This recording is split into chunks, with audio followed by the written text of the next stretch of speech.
Բարև բոլորին, Միկանը ձեր հետ։ Բարի գալուստ իմալիք։ Դուք դիտում եք iPhone Air-ի review-ն։ Apple-ը այս տարի ներկայացրեց 4 նոր iPhone՝ 17, 17 Pro, 17 Pro Max եւ Air։ Այս հաղորդման մեջ կանդրադառնամ Air-ին։ Pro-ի review-ն կլինի հաջորդ վիդեոն։ iPhone Air-ը, ոչ թե 17 Air-ը, Apple-ի ամենաբարակ iPhone-ն է, որը երբևէ ներկայացրել է։ Այն ավելի բարակ է, քան թե iPhone 6-ը, ընդամենը 5.6 մմ։ Դա մի քիչ դժվար է պատկերացնել եւ իմ կարծիքով ցանկացած մարդ, ով առաջին անգամ տեսնում է այն իրական կյանքում, վերցնում եւ օգտագործում, միանգամից կլինի տպավորված։ Բացի բարակ լինելուց, այն նաեւ բավականին ամուր է, ու չեմ կարծում, որ հնարավոր լինի այն ծռել։ Հավատացեք, փորձել եմ։ Ցավոք այս մոդելը միակ մոդելն է այս տարի, որը տիտանից է։ Մնացած մոդելները այսուհետ ալյումինից են։ Air-ը ես օգտագործեցի մոտ 1 շաբաթ եւ կարող եմ հանգիստ ասել, որ բարակության շոկը կամ առաջին տպավորությունները արագ են անցնում։ Պարզապես սովորում ես։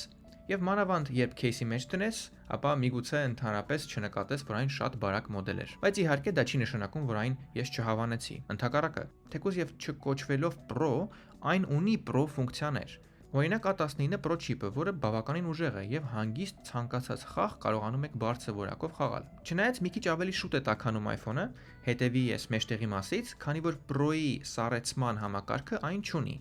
Դիմացից այն հիմա ծածկված է նոր երկրորդ սերնդի կերամիկայից ծածկույթով, որը շատ ավելի դժվար է խազվում։ Ես ճիշտ է չեմ փորձել, բայց վիդեոներ կան, որտեղ միանշանակ դա երևում է։ Սովորական 17-ից եւ 17 Pro-ից Air-ը նաև տարբերվում է նրանով, որ էկրանը 6.5 է, այսինքն մի քիչ ավելի մեծ, բայց մի քիչ ավելի փոքր է, քան Pro Max-ը։ Այսուհետ պլյուս մոդելներ էլ չկան, այսինքն եթե դուք ուզում եք մի քիչ ավելի մեծ մոդել, քան թե iPhone 17-ը օրինակ, ապա Air-ը դա մյուս տարբերակն է, չհաշված Pro Max-ը, որը սկսում է $1000-ից Ամերիկայում եւ 256 GB մոդելի համար։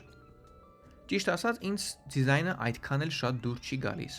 Վերևի մասը մի քիչ հիշեցնում է Google Pixel-ը կամ թեքված Galaxy Edge-ը, կարծես թե իսկական iPhone չլինի։ Երբ որ թեքում եք օրինակ խաղալու կամ վիդեո նկարելու համար, այն այդքան էլ հարմար չի բռնել, երբ մատները կպնում են այդ բարձրունքին։ Էլ չասեմ, որ լույսը կարող եք հեշտ փակել։ Apple-ը ստացել է այսպիսի բարակ սմարթֆոն, քանի որ իր ներքին մասերը տեղափոխել է այս վերևի մասում, որը Apple-ը կոչում է Plateau։ iPhone Air-ի գույներն են սպիտակ, սև, թեթև կապույտ եւ թեթև ոսկեգույն։ Մեջներից սևը շատ եմ հավանում, նույնիսկ ավելի մուգ է, քան թե անցած տարվա iPhone 16 Pro-ն։ Բայց ցավոք այստեղ վերջանում է իմ դրական կարծիքը։ Կարծում եմ սուրպրիզ չի լինի ձեր համար, որ ասեմ, որ այս բարակ iPhone-ի մեջ այդքան շատ բատարիկա չկա։ Իհարկե սխալ կլինի ասել, որ այն խայտառակ վատն է, որ iPhone-ը անջատվում է ընդամենը մի քանի ժամ օգտագործելուց հետո, դա այդպես չի, բայց իհարկե չի ձգտում 17-ի կամ 17 Pro-երին։ Եթե դուք օգտագործեք այն անցած տարիների Pro մոդելներից հետո, ապա կնկատեք, որ օրվա վերջ 10-ից 20% քիչ եք ունենում կյանք։ Թերություններից իհարկե նաև ֆոտոխցիկների բացակայությունն է։ Այո, այս մոդելը ընդամենը ունի 1 ֆոտոխցիկ։ Ճիշտ է, այդ 1 ֆոտոխցիկը շատ լավ է նկարում, համ նկարներ, համ վիդեոներ, ոչ մի բանով չի զիջում 17 Pro-ին։ Ինչպես օրինակ կարող եք տեսնել հենց այս նկարի մեջ 17 Pro-ի դեմ։ Բայց դե եթե դուք ցանկանում եք 1-1 նկարել լայն անկյուն կամ խոշորացնել, չեք կարող անել Air-ի միջոցով։ Օրինակ այս նկարի մեջ, երբ խոշորացնում ենք Air-ով, հավասարացնում 17 Pro-ի խոշորացմանը, ինչպես տեսնում ենք, զուտ որակը չի կարողանում ձգտել, պարզապես որովհետև առանձին ֆոտոխցիկ խոշորացնելու համար Air-ը չունի։ Իսկ դիմացի ֆոտոխցիկը շատ լավն է, նույնն է ինչ որ 17 կամ 17 Pro-ի մեջ, այսինքն կարող եք առանց հեռախոսը թեքելու սելֆին էլ անել մի քանի մարդկանց հետ, քանի որ մեջտեղի մատրիցան քառակուսի է։ Կարծում եմ շատերը սա կհավանեն։ Եվ իմ կարծիքով երրորդ ամենակարևոր թերությունը բատարիկայից եւ ֆոտոխցիկից հետո դա ստերեո բարձրախոսների բացակայությունն է։ Այսինքն դինամիկները ավելի թույլ են եւ մեկ հատ։ Ինքներդ կարող եք հիմա լսել։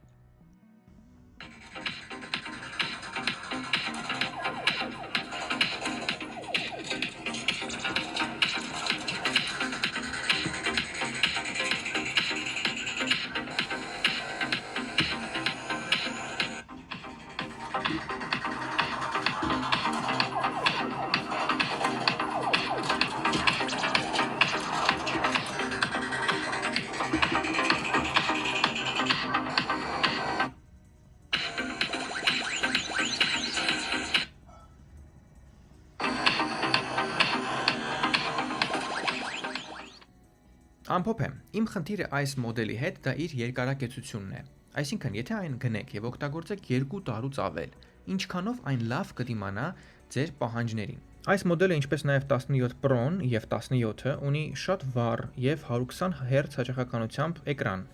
Խնդիր չկա իհարկե չիպի հետ, բայց կյանքը կարծում եմ մեծ գործոն է մարդկանց ընտրության համար։ Նաև նշեմ, որ այն ավելի դանդաղ է լիցքավորվում։ 5 րոպե iPhone Air-ը լիցքավորումից հետո ստանում եմ մոտավորապես 9%։ Սա ես զարատկա եմ դնում fast charging-ով, այսինքն սա հիմա կպածա 65 վատանոց ադապտերին։ Դե ինչ, անցավ 1 ժամը եւ Apple-ը ասում էր, որ ինքը 80% կհավաքի 46 րոպեում, որը այդքան էլ ճիշտ չէր, տևեց 1 ժամ, որպեսզի հավաքի 80%, եւ սա իհարկե ի նկատի ունեցեք, որ շատ արագ բանով զարադեչնիկով կամ մենա 1+-ի կամ OnePlus-ի զարադեչնիկով եմ ես դրել, որ արագ է իրականում սովորական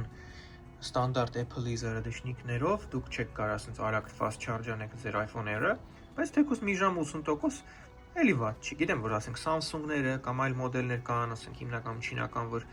շատ արագ են զարատկան ընդունում, բայց iPhone-ների համար այդքան վատ չի։ Բացի դանդաղ վերելիցքավորելուց, ավելի շուտ է տաքանում եւ չունի ֆիզիկական SIM քարտի տեղ, միայն eSIM։ Եթե ձեզ համար դա կարեւոր է։ Բայց եթե դուք հավանում եք դիզայնը եւ իմ նշած թերությունները ձեզ այնքան էլ հետաքրքիր չեն եւ չեն անհանգստացնում, ապա սա շատ հետաքրքիր յուրահատուկ հեռախոս է։ Շատերը կհետաքրքրվեն եւ տեսնեն ձեր մոտ այս մոդելը։ Եթե Apple-ը iPhone Air 2 ստեղծի, ավելացնի ավելի խիտ մարտկոցի տեխնոլոգիա, միգուցե երկրորդ ֆոտոխցիկ եւ ինչ որ մի ձև կարողանա հետ բերել ստերեո դինամիկները, ապա ես սա միանշանակ հանգիստ կարող եմ բոլորին խորհուրդ տամ։ Բայց մինչեւ այդ Air-ը ինձ համար չի։ Այսքանը։ Մերսի, որ նայեցիք այս հաղորդումը։ iPhone 17 Pro-ի վիդեոն կլինի շուտով, այնպես որ բաժանորդագրվեք, որպեսզի այն բաց չթողնեք։ Կհանդիպենք մոտ ապագայում։